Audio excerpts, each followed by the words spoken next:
ఇంట్లోకి ఎలాంటి దుష్టశక్తులు, నరదిష్టి, నెగెటివ్ ఎనర్జీ ప్రవేశించకుండా ఉండడం కోసం ఒక పెద్దావిడ చెప్పిన పరిష్కారాన్ని నేనైతే ఫాలో అవుతున్నానండి.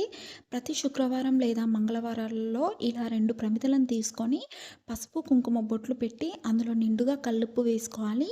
ఒక నిమ్మకాయని చక్కగా సగానికి కట్ చేసుకొని ఒక చెక్కని పసుపులో, మరో చెక్కని కుంకుమలో ముంచి ఇలా ప్రమిద మీద పెట్టుకొని ఇలా సాయంత్రం పూట 7 గంటల్లోపు మెయిన్ ఎంట్రన్స్ గడపలకి ఇరువైపులా పెట్టుకోవాలండి. ఇలా అమావాస్య రోజు చేసుకున్నా కూడా ఫలితం ఎక్కువగా ఉంటుందటండి. అయితే మా ఇంట్లో వాళ్ళు ఇలాంటివి కొన్ని నమ్మరండి.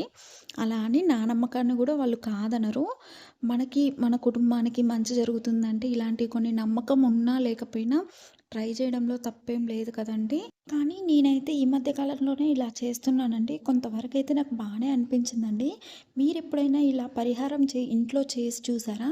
మీకెలా అనిపించిందో నాకు కామెంట్ సెక్షన్‌లో తెలియజేయగలరు.